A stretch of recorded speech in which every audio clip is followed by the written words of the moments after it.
If you are a fan of the strange, dark, and mysterious delivered in story format, then you have come to the right place. Because today's story is about a man whose job was to protect the wilderness, but he ended up needing protection from something the wilderness had created. It is a story that begins with a simple piece of plastic ribbon and ends with a discovery that defies every biological law we know. The date was October 14th, 2025. The place was the Olympic National Park in Washington State. Now, for those of you who have never been to the Olympic Peninsula, you need to understand the geography. It is home to one of the only temperate rainforests in the world.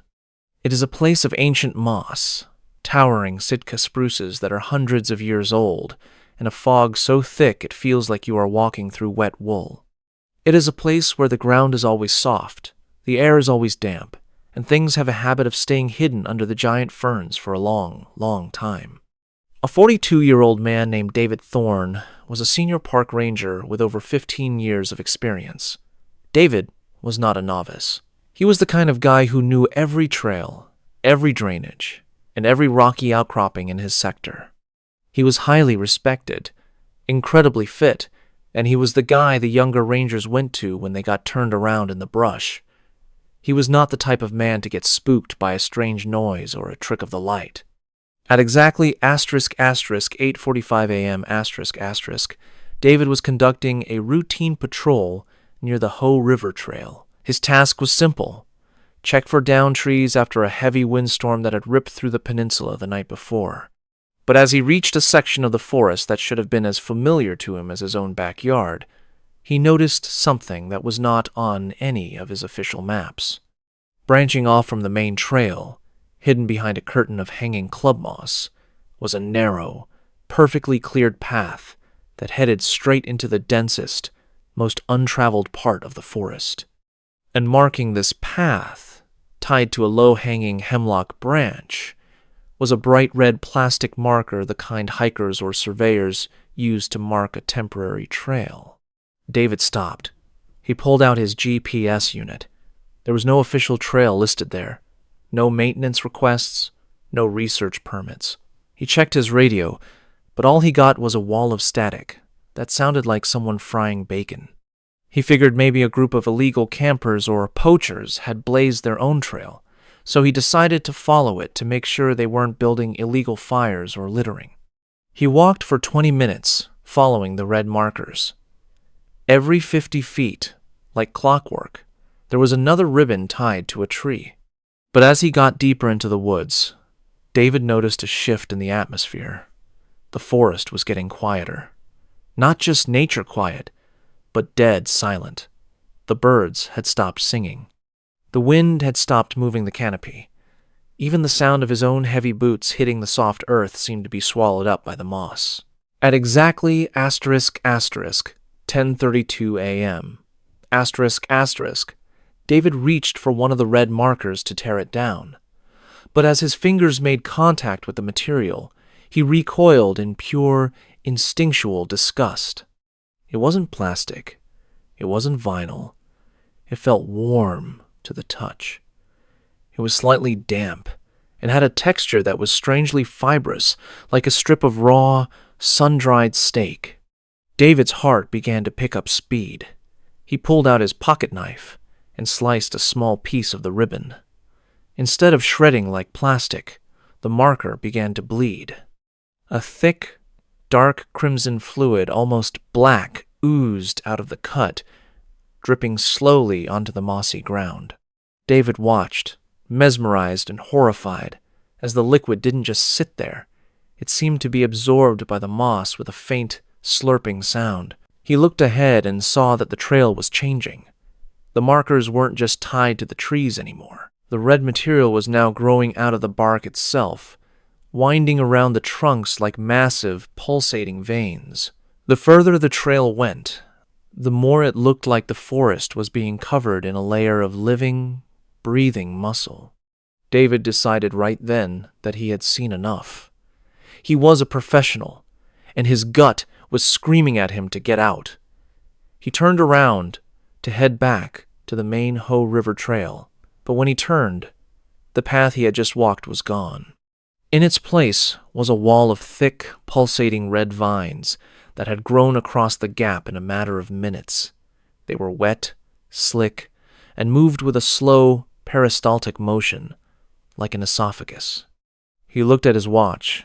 It was asterisk 11:15 a.m. asterisk. He looked at his compass, but the needle was useless. It was pointing toward the center of the red trail, no matter which way he turned his body. He was being pulled inward. With no other choice, David kept moving forward, deeper into the core. As he walked, the ground beneath his boots started to feel soft, not like mud or peat, but like stepping on a mattress. Every time he took a step, the ground would groan, and a faint, rhythmic thumping could be felt through the thick soles of his boots. It was a vibration that traveled up his legs and settled in his chest. It was a heartbeat, a massive, subterranean heartbeat that seemed to encompass the entire valley. At asterisk 1:45 p.m. David stumbled into a wide clearing. In the center of this clearing was a large, humped shape covered in a thick, matted layer of the red muscle fibers and gray lichen. As he got closer, his brain struggled to process what he was seeing. It was a vehicle. It was an old Forest Service truck, a 1991 Ford, its white paint barely visible under the red growth. He recognized the unit number on the door, 704. David's breath hitched. He knew that number. Unit 704 belonged to a ranger named Elias Vance. Elias had gone missing in this exact sector in October of asterisk 1994 for 30 years. The search for Elias Vance had been one of the biggest cold cases in Washington history. They had found nothing, no clothes, no truck, no tracks.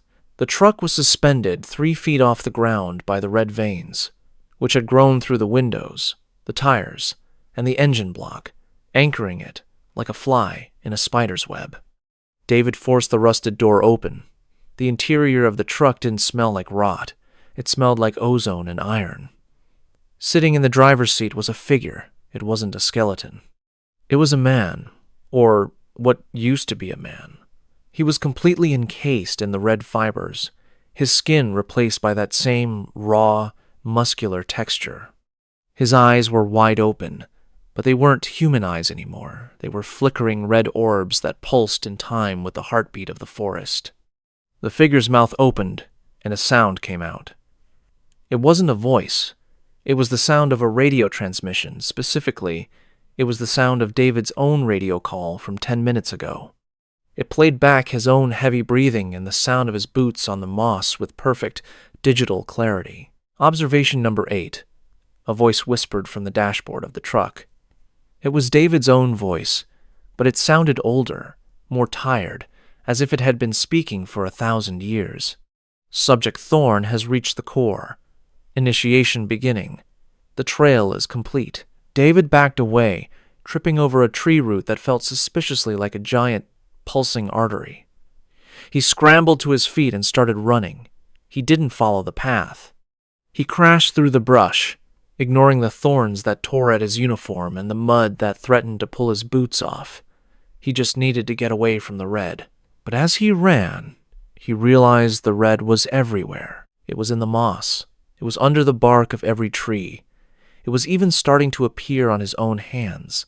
Small, thin, red threads were beginning to sprout from under his fingernails, reaching out like tiny tentacles. At exactly asterisk 4:22 p.m., just as the sun was beginning to fail, David saw a flash of blue. It was the trailhead sign for the Hoh River. He burst out of the brush and collapsed onto the gravel. He didn't look back. He didn't check his gear. He jumped into his truck, started the engine, and drove until he reached the nearest hospital in Port Angeles. When the doctors examined him, they found something that made them call the CDC. David was physically fine, except for one thing. His blood chemistry had been completely rewritten. He had gone into the woods as type O positive, He came out with a blood type that didn't match anything in the human record. It was thick, dark, and contained cellular structures that looked more like fungal spores than human blood cells. David Thorne resigned from the Park Service the very next day. He didn't give a reason. He sold his house, packed his things, and moved to the middle of the desert in Arizona, a place where there are no trees, no moss, and certainly no rain. But here's the part that will give you chills. Every year on October 14th, David wakes up at exactly **8:45 a.m. **. And when he looks in the bathroom mirror, he sees a thin, red line growing across his chest, right over his heart. It doesn't hurt, it doesn't itch, but every year, it gets a little longer, a little thicker, and a little more like the texture of that red ribbon. And if he sits very still in the absolute silence of the desert night, he can hear it, a faint, rhythmic thumping coming from inside his own chest. It isn't his heart. It is the sound of the Olympic forest, 300 miles away, still calling him back to finish the trail. Because the forest isn't just growing trees anymore. It is growing a map, and it is always looking for new muscle to expand its borders. If you are ever hiking in the Pacific Northwest and you see a bright red marker on a trail that isn't on your map, do not follow it. Do not touch it. And for heaven's sake, do not think you are the one doing the exploring. Because in the Hoh rainforest, the trail is the one exploring you. Now, you might think the Forest Service just let this go. But in November of **2025***, a specialized team was sent back into the area where David Thorne had reported the red trail. They were equipped with hazmat suits and high-frequency scanners. They found the clearing. They found the truck, Unit 704. But the truck was empty. There was no sign of Elias Vance, and more importantly, there was no sign of the red muscle fibers. The forest looked perfectly normal, just moss, trees, and dirt. However, when they towed the truck back to the lab and opened the engine block, they found that the pistons, the spark plugs, and the cylinder heads had all been replaced by perfectly formed, calcified human bone. The truck wasn't a machine anymore. It was a skeletal remains of a vehicle that had been digested and rebuilt. The Forest Service officially declared the area a permanent high-risk zone and fenced it off, citing unstable soil conditions. But those who know the story of David Thorne know better. They know that the forest is waiting. It is patient. It has all the time in the world to grow its next marker. And the next time someone like David steps off the path, the red ribbon will be waiting to lead them home. Thank you for listening to this story. If you enjoyed it, please hit the like button and subscribe for more strange, dark, and mysterious content. We post stories like this every single week. Until next time, stay safe out there in the wild. If you are a fan of the strange, dark, and mysterious delivered in story format, then you have come to the right place. Today's story involves a man who did everything right. He was prepared, he was experienced, and he knew the rules of the wild. But as he was about to find out, the wilderness has its own set of rules, and those rules do not care about your experience or your gear. The date was November 3rd, 2025. The place was the high country of the Bitterroot National Forest in Montana. Now, for those of you who don't know, the Bitterroot is about as rugged as it gets. It is over 1.5 million acres of jagged granite peaks, deep canyons, and timber so thick you can't see 5 feet in front of your face. It is a place where people go to get lost, and unfortunately, a place where many stay lost forever. A 38-year-old man named Caleb Ross was what you would call an elite survivalist. We are not talking about a weekend warrior who bought some gear at a big box store because he watched a reality show. Caleb was a guy who would disappear into the mountains for weeks with nothing but a fixed blade knife, a ferro rod, and a wool blanket. He had navigated the swamps of Florida and survived the biting cold of the Alaskan interior. He was the kind of person who felt more at home in the woods than in a grocery store. At exactly 10:15 a.m., Caleb stepped off the marked trail near Trapper Peak. His plan was a 3-day solo cross-country trek. He wanted to test his ability to navigate without a GPS, relying only on a topographical map and his silver pocket compass. He wanted to feel that raw connection to the earth that only comes when you are truly isolated. The first few hours were perfect. The Montana air was crisp, the larch trees were a brilliant gold, and the only sound was the rhythmic crunch of frozen pine needles under his boots. Caleb was in his element. He felt invincible. But at exactly 4:44 p.m., as the sun began to slide behind the sharp ridges, the vibe of the forest shifted. It was like someone had flipped a switch from peaceful to predatory. Caleb stepped into a small, circular clearing. In the center of this clearing were 3 deer. Now, seeing deer in Montana is about as common as seeing a car in a parking lot. But these deer were wrong. They were standing in a perfect equilateral triangle, facing inward toward each other. Their heads were bowed low, their noses almost touching at a single point on the ground. They were completely motionless. Caleb stopped. He waited for them to bolt, for them to catch his scent. But they did not move. No ear flick, no tail twitch. They looked like taxidermy statues dropped into the middle of the wilderness. Caleb felt a wave of cold that had nothing to do with the temperature. He did not want to disturb whatever this was, so he backed away slowly, never taking his eyes off them, and took a long detour around the clearing. By 6:00 p.m., it was getting dark fast. Caleb found a suitable spot to hunker down under a massive rock overhang. He went through his routine, clearing the ground, gathering tinder, and striking a spark. But when he pulled out his silver pocket compass to check the wind direction for his fire, he saw something that made his stomach drop.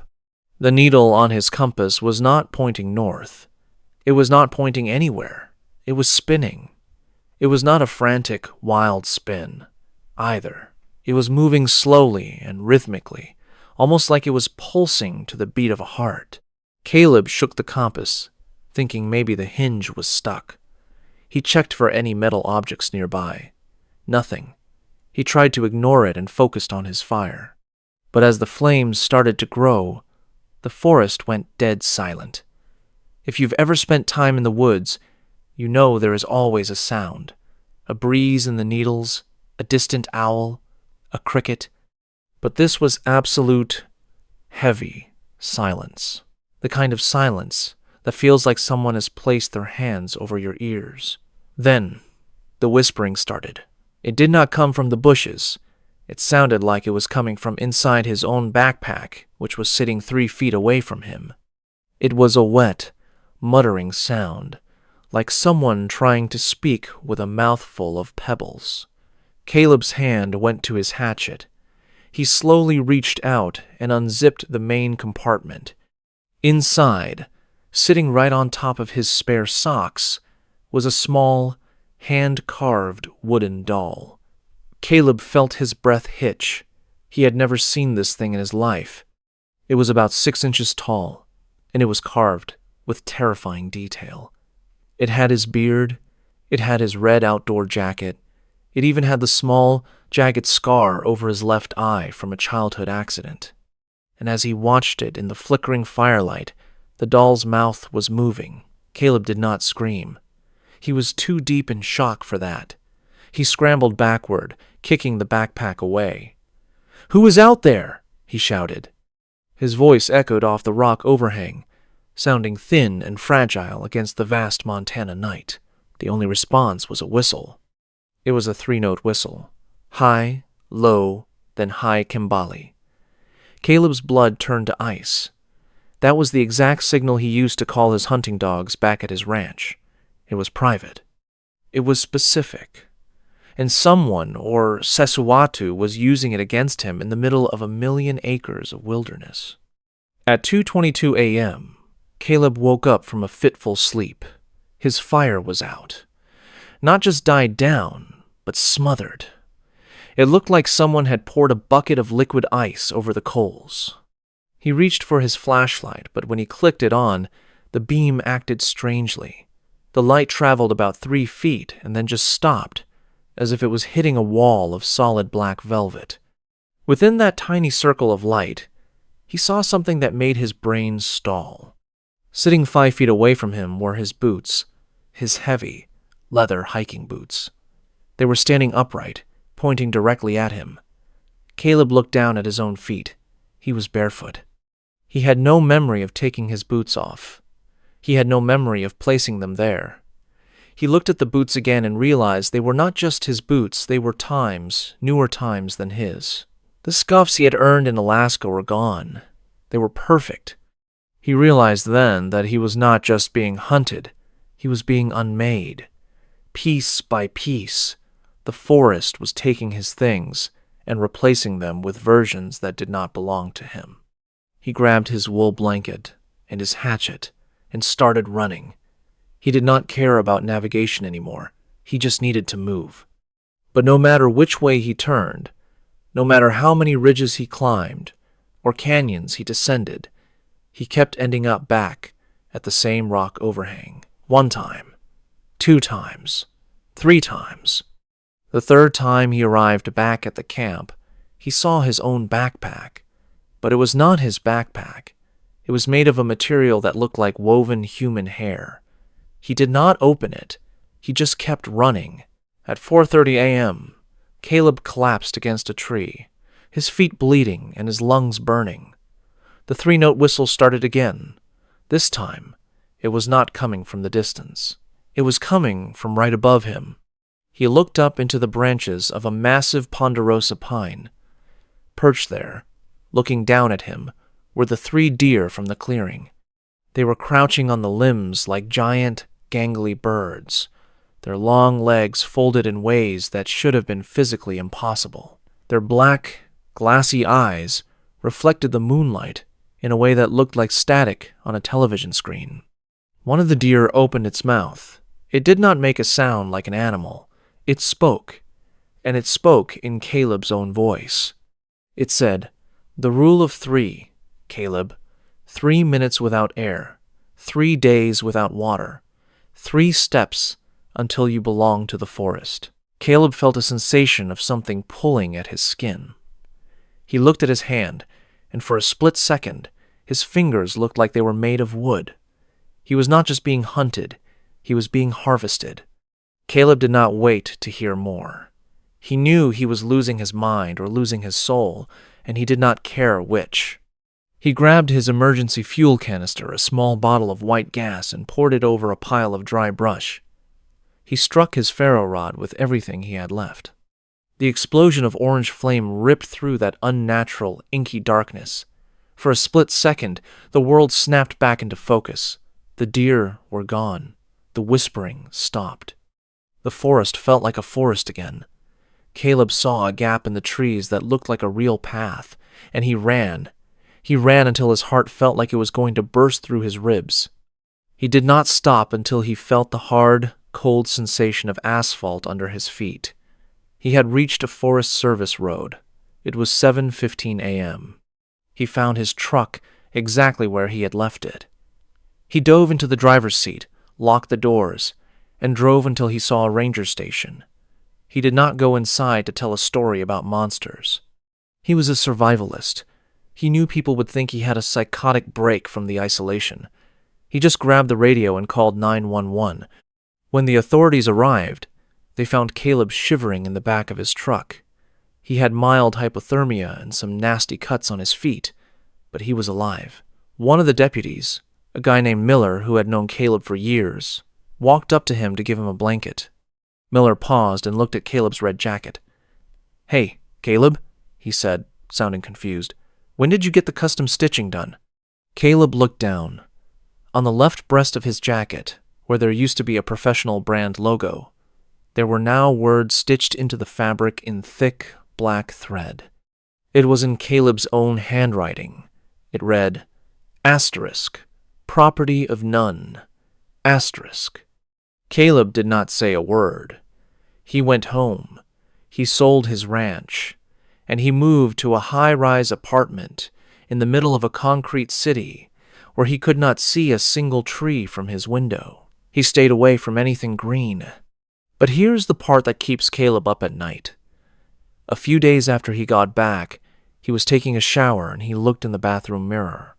The small, jagged scar over his left eye, the one he had carried since he was 10 years old, was gone. His skin was perfectly smooth, like a new piece of furniture. And when he finally got the courage to open his old hiking backpack to throw it away, he found something in the bottom. The wooden doll was gone. In its place were Tiga gold larch needles, laid out on the nylon fabric in a perfect, equilateral triangle. Caleb Ross never went back to the mountains, because he knows that out there, in the deep timber, you are not an elite survivalist. You are just a temporary occupant, and eventually, the host is going to want its house back. If you ever find yourself in the Bitterroot National Forest and the wind dies down, and you hear a 3-note whistle, do not whistle back. Just keep walking, because once they have your voice, they are coming for the rest of you. And the scary part is, you might not even realize you have been replaced until you look in the mirror and see a stranger's face with your own eyes. Now, you might think that was the end of the story, but about 2 weeks after Caleb Ross fled the Bitterroot, a team of Forest Service rangers went back to the area near Trapper Peak. They were looking for any signs of illegal camps or environmental damage. They found the rock overhang where Caleb had stayed. The charcoal from his fire was still there, but they found something else that was not in Caleb's report.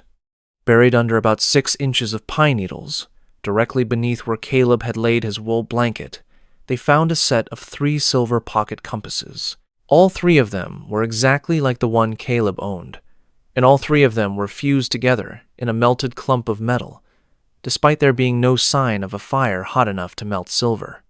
The lead ranger, a veteran with 20 years of experience, also reported finding a circle of trees about a mile away. These trees, all ponderosa pines, had grown in such a way that their branches had intertwined to form a perfect dome over a small patch of ground. Inside that dome, the ground was perfectly flat and covered in a layer of fine gray dust. Analysis of the dust later revealed it was composed of organic matter, mostly skin cells and hair, all belonging to the same individual. The DNA matched Caleb Ross, but when the rangers looked at the dates, they realized the dust had been there for decades. It was as if Caleb had been unmade in that forest long before he ever stepped foot in it on November 3rd. The Forest Service officially closed the case as unexplained phenomenon, a common label for the thousands of disappearances that happen in the American National Park System every year. But the rangers who were there that day, they don't go back to Trapper Peak. They know that some places on this earth are not meant for us. They are pockets of something older, something that operates on a logic we can never understand. So, if you are planning a hiking trip this weekend, do yourself a favor. Stay on the trail. Keep your GPS on. And if you see 3 deer standing in a triangle, don't stop to take a photo. Just turn around and go home. Because the forest is always watching, and it has a very long memory. And it is always looking for new pieces to add to its collection. This story serves as a reminder of the missing 411 phenomenon that has gripped the Pacific Northwest for years. People disappear in the woods under impossible circumstances, sometimes found miles away in areas they couldn't possibly have reached, or sometimes never found at all. Caleb Ross was one of the lucky ones. He got out. But did he really? If his scar is gone, and his jacket is changed, who exactly is sitting in that high-rise apartment in the Midwest? We may never know. But the next time you are in the woods, and you feel that sudden, heavy silence, just remember Caleb, and remember the rule of Tiga. 3 minutes without air, 3 days without water, and 3 steps until you are gone. Thank you for listening to this story. If you enjoyed it, please hit the like button and subscribe for more strange, dark, and mysterious content. We post stories like this every week. Until next time, stay safe out there. If you are a fan of the strange, dark, and mysterious delivered in story format, then you have come to the right place. Today's story is about a group of friends who wanted to escape the noise of the digital world, only to find themselves trapped in a place where the laws of physics, the flow of time, and the very fabric of their existence had been moved to a trash folder. It is a story that will make you look at your cell phone signal bars in a completely different way.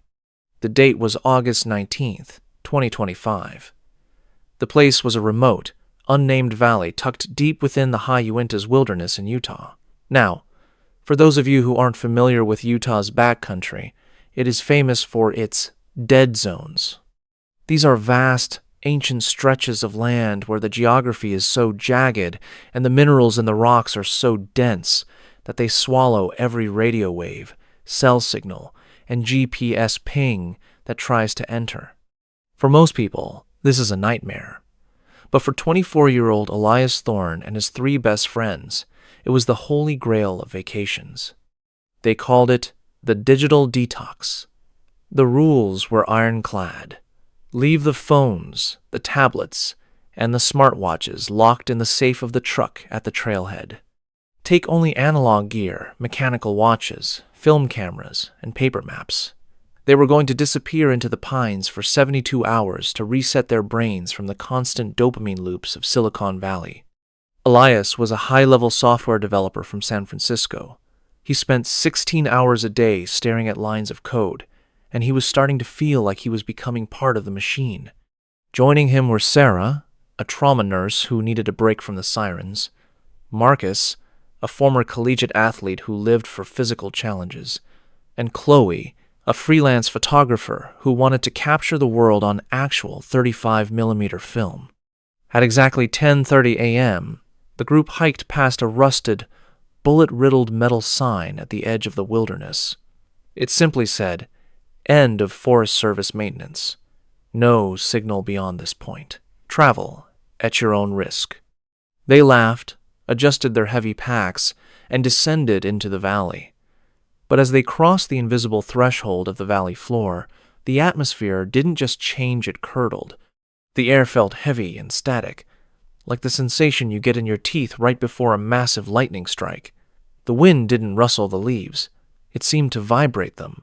The shadows on the ground didn't look like shadows of trees.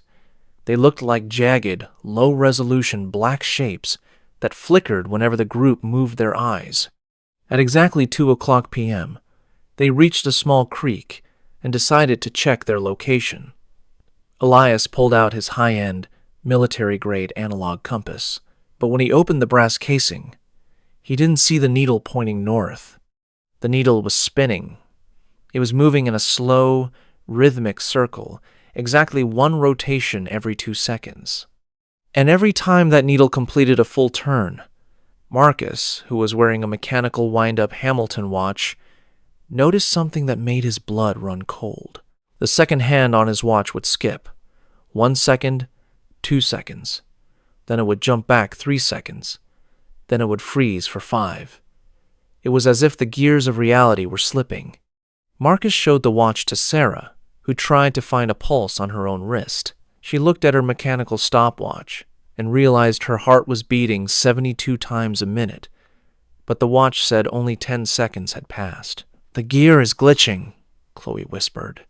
She tried to take a picture of the strange, distorted clouds above them, but every time she pressed the shutter, the mechanical parts inside her vintage camera made a sound like a garbage disposal grinding on a fork. When she pulled the film lever, it didn't stop. It kept winding and winding, as if the roll of film inside had become infinite. They decided right then and there to turn back. They were only 5 miles in. It should have been an easy hike out. But as they turned around, they saw that the trail they had just walked, the one they had spent 4 hours descending, was gone. In its place was a wall of flat, featureless gray fog. It didn't look like weather. It looked like a missing texture in a video game. It was a vertical wall of nothingness that stretched from the canyon floor to the sky. At 4:45 p.m., the sun began to set, but it didn't set in the west.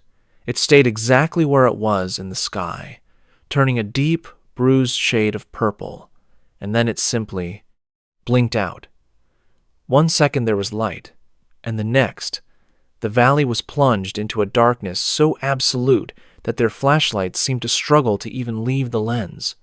The beams of their lights didn't travel. They seemed to hit the darkness and bend, as if the air itself had become a physical obstacle. "Stay together," Elias whispered. His voice sounded strange, like it was being played through a low bitrate speaker. He reached out to grab Marcus's shoulder to keep the group tight, but his hand passed right through Marcus's jacket.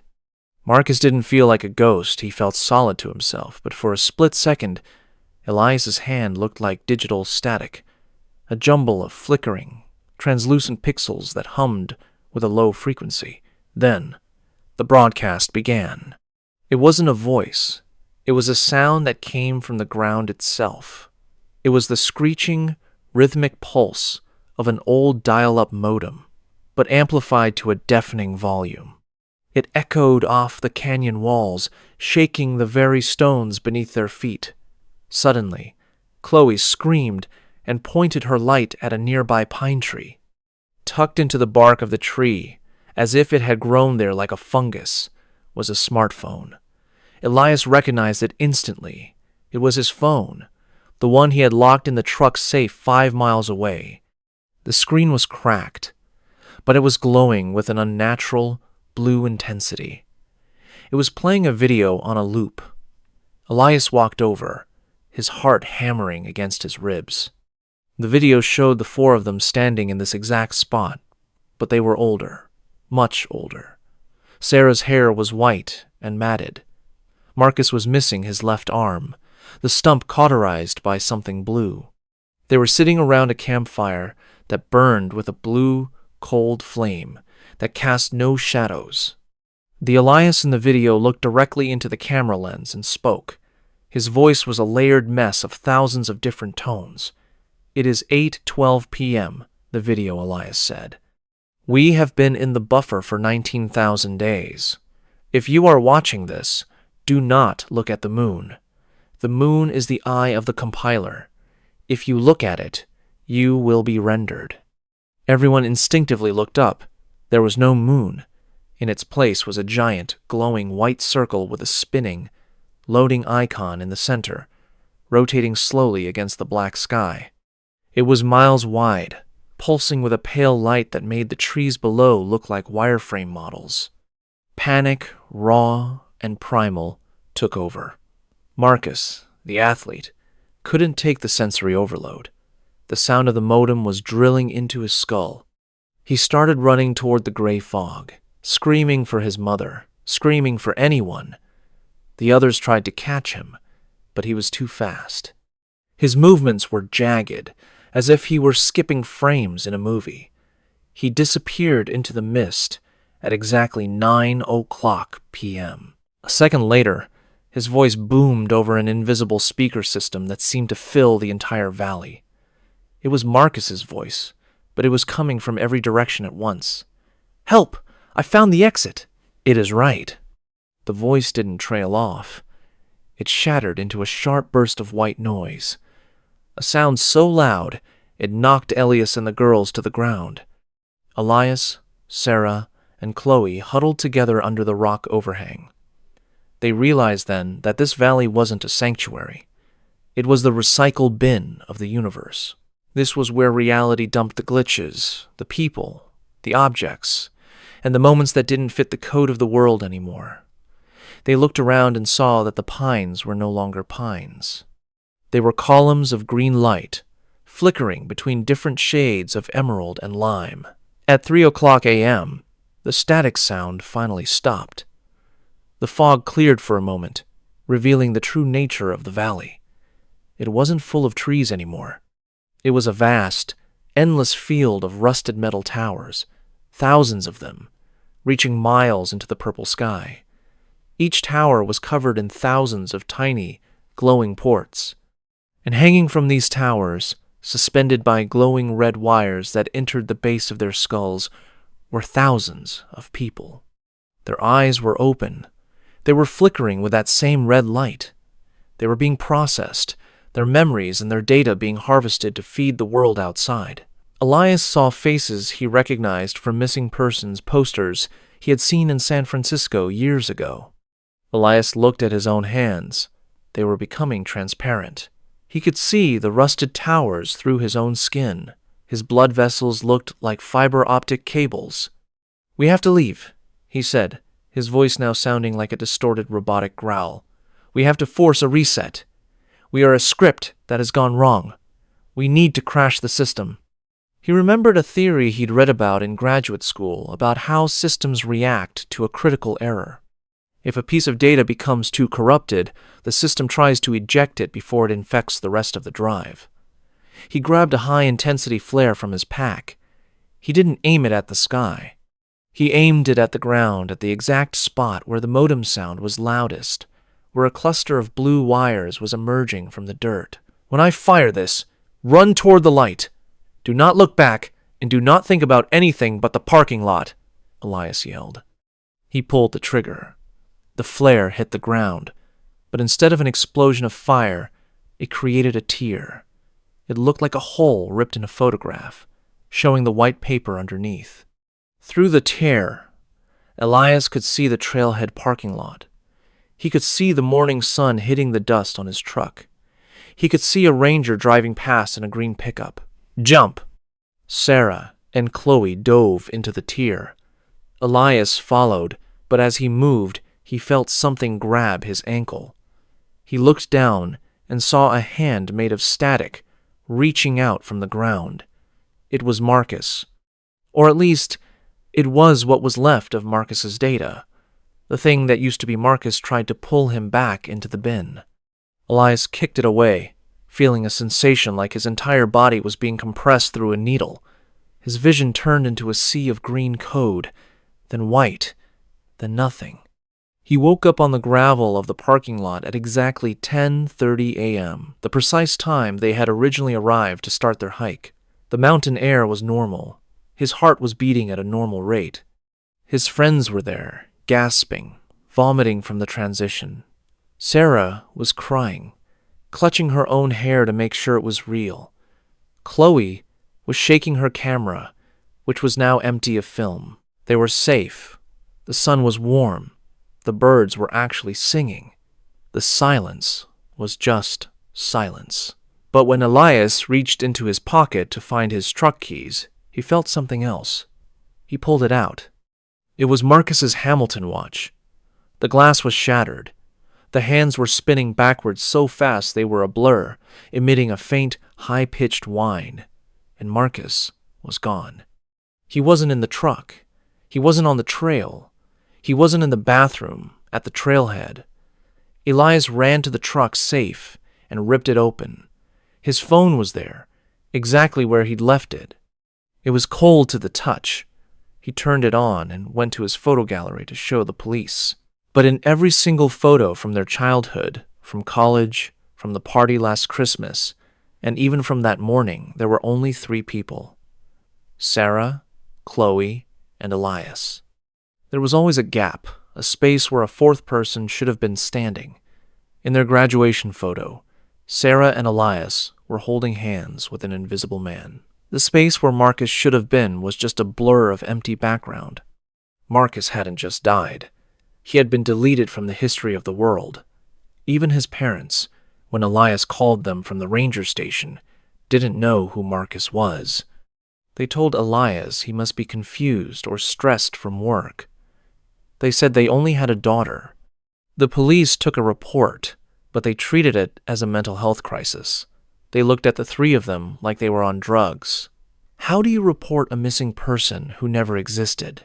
Elias Thorne never went back to the mountains. He quit his job in San Francisco.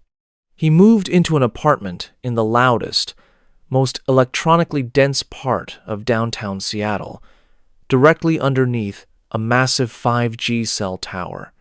He keeps every light in his house on. He keeps 3 radios playing different stations at once. He has 4 different internet providers. He wants the noise. He wants the signal. He wants to be so deeply connected to the network that the universe can never mistake him for a glitch again. Because he knows that in the quiet places where the bars on your phone drop to 0, the world stops being real. He knows that the wilderness isn't just nature, it's a gap in the coverage. And if you stay in those gaps too long, the compiler might just decide you are a piece of corrupted code that needs to be removed. If you ever find yourself on a trail and your watch starts to skip, or if you look up and the moon looks just a little too sharp, a little too white, don't wait for the sun to set. Run. Do not look back at the fog, because once you enter the sanctuary, there is no undo button. You won't just die. You will never have been born. The last thing Elias saw before he left the valley was his own name on a screen, highlighted in red, with a small cursor blinking next to it. The cursor was moving toward the backspace key. He doesn't sleep in the dark anymore, because every time he closes his eyes, he hears that dial-up modem sound, and he wonders if he's still in the truck, dreaming of a world that has already deleted him. Stay safe, keep your signal strong, and whatever you do, do not look at the loading icon in the sky. Thank you for listening. If you are a fan of the strange, dark, and mysterious delivered in story format, then you have come to the right place. Today's final story is the one that brings everything together. It is about a boundary, not a boundary on a map, and not a fence made of wire, but a boundary of reality itself. It is a story about a man who found a hole in the world, and once he looked inside, he realized the world had been looking at him his entire life. The date was December 12th, 2025. The place was the Gila Wilderness in New Mexico. Now, for those of you who don't know, the Gila is one of the most desolate, ancient, and unforgiving places in the lower 48 states. It is over 500,000 acres of black canyons, volcanic rock, and ancient cliff dwellings left behind by people who vanished centuries ago. It is a place where the silence is so heavy it actually has a tactile weight to it. A 55-year-old man named Elias Vance was a high-altitude surveyor. He was a man of precision, a man who lived his life by the millimeter. His job was to map anomalies in the terrain, basically. He went to the places that satellites couldn't quite see because of shadows, mineral deposits, or magnetic interference. Elias was a man of cold logic. He didn't believe in ghosts, and he certainly didn't believe in the local legends of the skinwalkers or the shimmering people that the locals whispered about in the diners of Silver City. To him, the world was a grid, and every grid had a coordinate that could be measured, categorized, and conquered. At exactly 8:15 a.m., Elias was hiking near the Mogollon Mountains, carrying a laser rangefinder worth $20,000. He pointed it at a massive canyon wall about 500 yards away to establish a baseline. The digital display should have flashed 500 meters. Instead, the screen flickered and read 0. He frowned, wiped the lens, recalibrated the device, and tried again. 0. He pointed it at a pine tree 3 feet away. 3 meters. He pointed it back at the distant, towering canyon wall. 0. It was as if, according to the physics of light and reflection, that massive wall of rock was standing right in front of his eyeballs. It was as if there was no space between him and the horizon. Elias, being a man of science, assumed it was a hardware malfunction caused by the solar flares reported that morning. He decided he had to investigate the rock face physically. He began to hike toward the canyon, but as he walked, the world began to lag. He would take 10 steps forward, but when he looked back at the tree he had just passed, it was 50 yards away. He was moving through space at a speed that defied human biology. The clouds above him weren't drifting. They were snapping from one position to another, like frames being skipped in a corrupted video file. At exactly 11:45 a.m., Elias reached the base of the canyon wall, but as he got closer, his brain began to reject what his eyes were seeing. It wasn't rock. It wasn't basalt or granite. The wall was a vertical, vibrating surface of what looked like liquid mercury. It was perfectly smooth, reflecting the desert sky, but the reflection was wrong. In the mercury wall, the sun wasn't yellow, it was a deep, pulsing emerald green. The trees in the reflection had blue leaves, and the mountains behind him were shaped like perfect, geometric pyramids. Elias reached out a gloved hand, his curiosity overriding his survival instinct. He expected to touch cold, hard stone or wet liquid, but his hand didn't hit a surface. It just disappeared. He felt a sensation of pins and needles, like his arm had fallen asleep, but 1,000 times more intense. He pulled his hand back, and his heavy-duty work glove was gone. Not torn, not cut, just erased. Where his hand should have been, his skin was now covered in a layer of shifting, iridescent scales that looked like a bird's wing. He didn't feel pain. He felt a sudden, overwhelming sense of clarity. He felt like he could see the code behind the air. At exactly 1:20 p.m., Elias noticed something moving inside the mercury wall. A figure was walking toward him from the other side. It was a man. As the figure got closer, Elias realized the man was wearing a surveyor's uniform identical to his own. He was carrying the same laser rangefinder. He had the same gray stubble, the same tired eyes, and the same small scar on his chin from a childhood fall. The man on the other side stopped and looked at Elias. But he didn't look scared.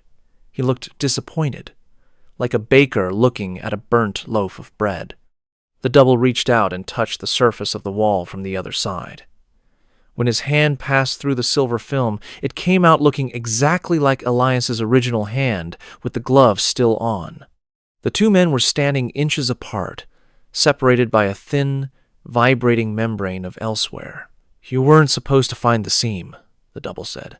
His voice didn't come from his mouth. It came from the speakers of the rangefinder hanging around Elias's neck.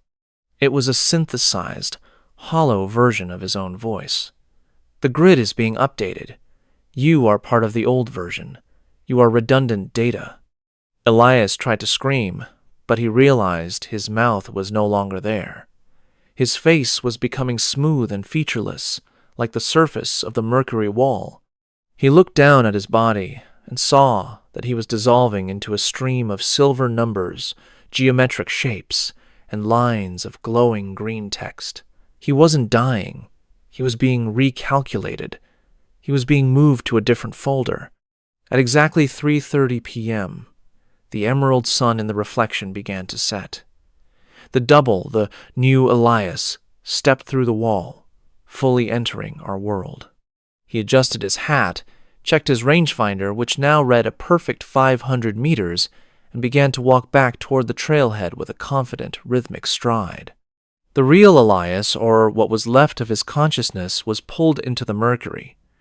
He found himself standing in a version of the Gila wilderness that was made entirely of light, sound, and mathematics.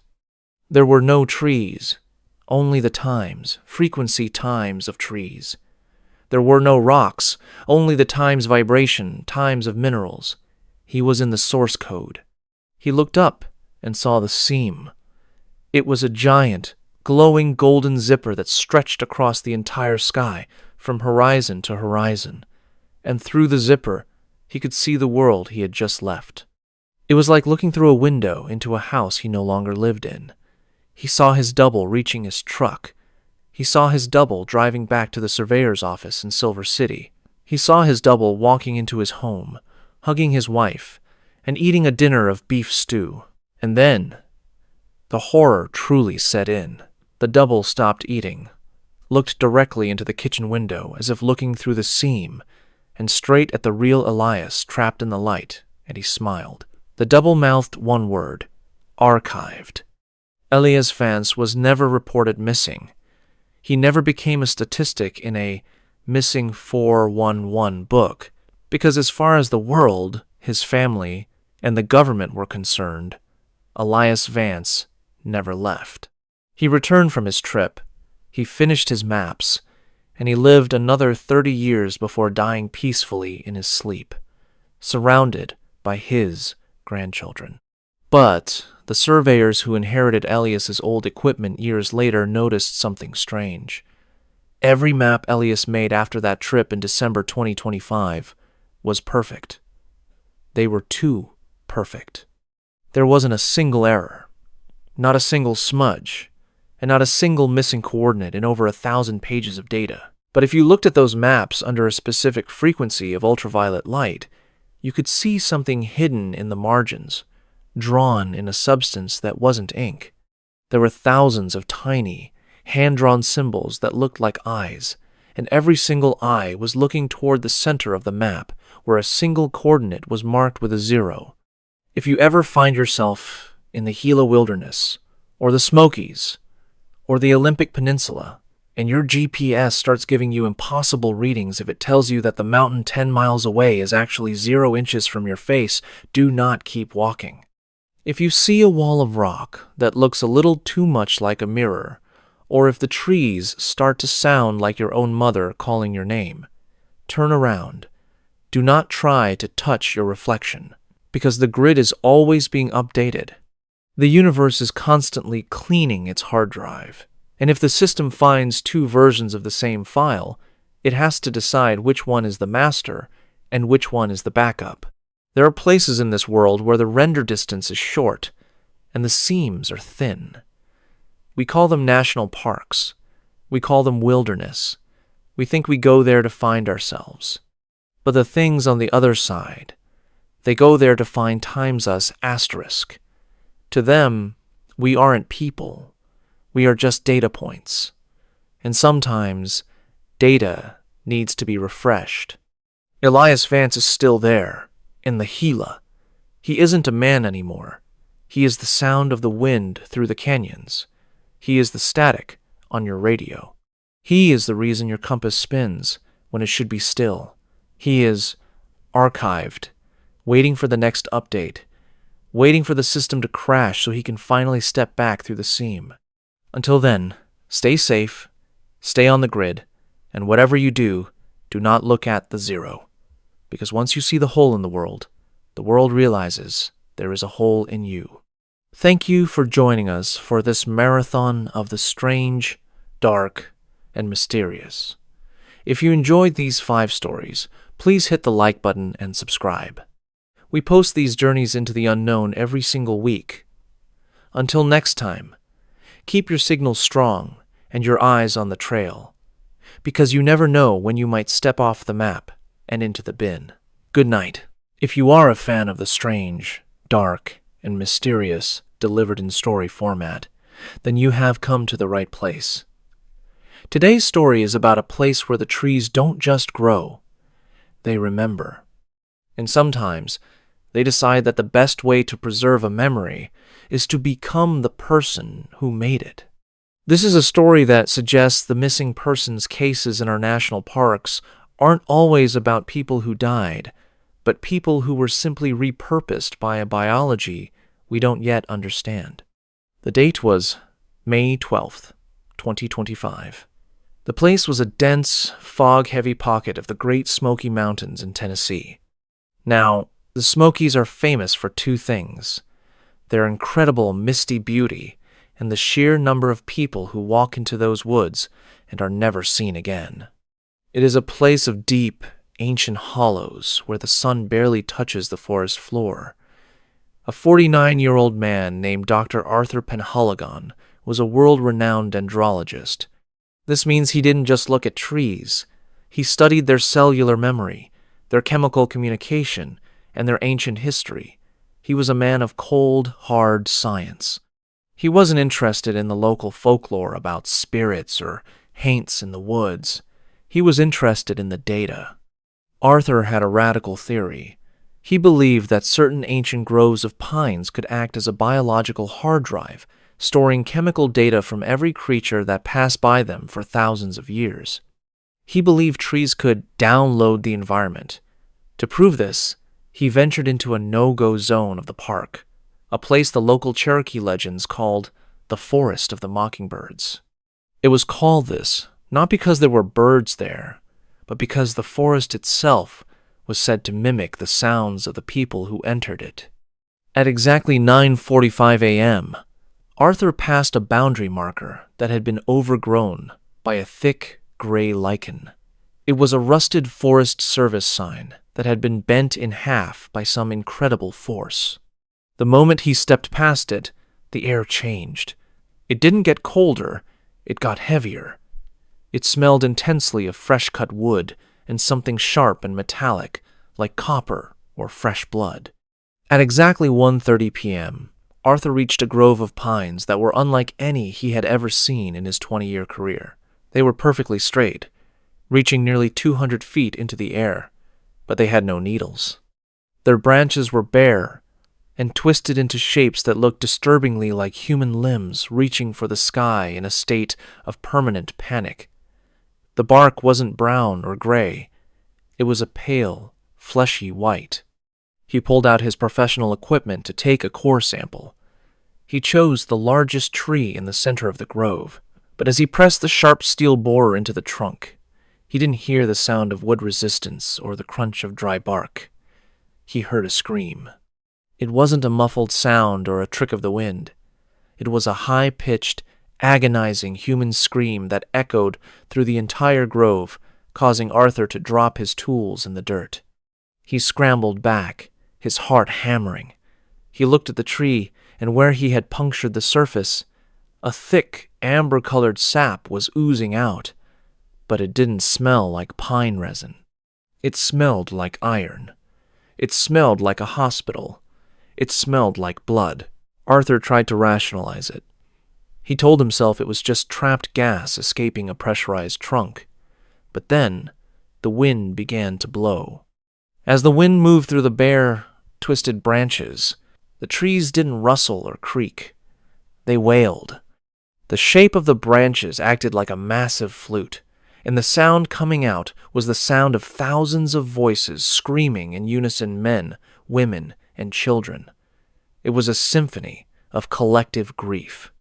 At exactly 4:20 p.m., Arthur realized he was no longer alone in the grove. He looked at a tree 10 feet to his left and saw a face. It wasn't carved into the wood by a hiker. It was emerging from times under times the bark. It was the face of a young woman, her eyes closed, her mouth open in a silent, eternal cry. As he watched, the white bark shifted and stretched like skin, and the face moved. The eyes snapped open. They were made of dark, polished wood, but they followed his every movement. Arthur grabbed his pack and turned to run, but his boots felt like they were stuck in wet cement. He looked down and saw that the pine needles on the forest floor weren't needles at all. They were hair. Long, brown and blonde human hair, millions of strands of it, weaving themselves around his laces and pulling him down toward the roots. The entire forest floor was a carpet of human remains that had been turned into vegetation. He pulled out his survival hatchet and began hacking at the hair, but every time he cut a strand, he heard a sob come from the ground beneath him. At exactly 6:00 p.m., the sun began to set, turning the white trees a blood-red color. That is when the mimicry reached its terrifying peak. One of the trees, the very one he had bored a hole into, began to split down the middle. The bark didn't just crack. It peeled back like a surgical incision. Out of the center of the tree stepped a figure. It was tall, thin, and its skin had the texture of rough, unpolished wood. But the face was Arthur's. It had his glasses. It had his gray beard. It even had the small, jagged mole on his right cheek. The thing stood there, its wooden joints creaking like a heavy door on rusty hinges. It opened its mouth, and Arthur's own voice came out, but it was layered with the sound of snapping twigs and dry leaves. "Thank you for the sample. Arthur, the thing said, its wooden eyes fixed on his. We needed a new map. We needed a fresh memory to replace the ones that are rotting. You are a very detailed subject. Arthur didn't stay to hear more. He sprinted through the hair on the ground, his boots slipping on the slick, organic carpet. He ignored the screams of the forest floor as he stepped on it. He ran until his lungs felt like they were filled with broken glass and wood smoke. He didn't follow a trail because there were no trails left, only the trees that seemed to step aside, shifting their positions when he wasn't looking, to let him deeper into the trap. Every time he looked back, he saw his wooden double walking behind him. It wasn't running. It didn't need to. It was moving with the slow, inevitable growth of a forest. At exactly 9:30 p.m., he saw a light through the fog. It wasn't a flashlight. It was the yellow glow of a remote ranger station on the edge of the no-go zone. He burst through the final line of white trees and collapsed onto the gravel of the parking lot. The transition from soft hair to hard stone felt like a miracle. The Rangers found him at 10:15 p.m. He was catatonic, curled in a fetal position, clutching a handful of what he thought was moss, but was actually a clump of that long, brown hair he had ripped from the ground. They took him to the nearest hospital in Gatlinburg, treating him for severe shock, dehydration, and thousands of tiny lacerations on his legs. But here is the part that will make you never want to go camping again. When the doctors performed a routine X-ray of Arthur's chest to check for internal injuries from his fall, the room went silent. They didn't find lungs. They didn't find a ribcage. Instead, the image showed a complex, dense network of roots and branches where his organs should have been. Arthur Penhaligon was still alive. He was still talking, but his internal biology had been completely rewritten. He was being turned into a tree from the inside out. Arthur vanished from the hospital 3 days later. No one saw him leave. The security footage showed a man in Arthur's hospital gown walking out the front door at exactly 4:22 a.m. But as the man passed under the bright fluorescent lights of the parking lot, his skin didn't reflect the light. It absorbed it, like old, dry bark. And as he walked toward the tree line, his footsteps didn't make a sound on the pavement. If you go to the Great Smoky Mountains today, near the area of the Forest of the Mockingbirds, you might find a white tree that looks a little too much like a man. It won't have any needles. It will just have branches that look like reaching arms, and a small, circular hole in its chest, the exact spot where a core sample was once taken. And if the wind blows just right through those twisted limbs, you might hear a voice. It won't be a scream anymore. It will sound like a calm, educated man, a scientist, explaining the complex biology of the forest to an audience that isn't there. Do not stop to listen. And whatever you do, do not take a sample, because the trees in that grove are very protective of their data, and they are always looking for a new biological hard drive to call home. If you feel a tug on your shoelaces, or if the moss under your feet feels a little too much like hair, do not look down. Just run. Because once the grove has your data, you aren't a person anymore. You are just another memory stored in the wood, waiting for the next hiker to come along and give you a new face. Thank you for listening to this story. If you enjoyed this journey into the Forest of the Mockingbirds, please hit the like button and subscribe. We post these strange, dark, and mysterious stories every single week. Until next time, stay on the marked trails and stay safe.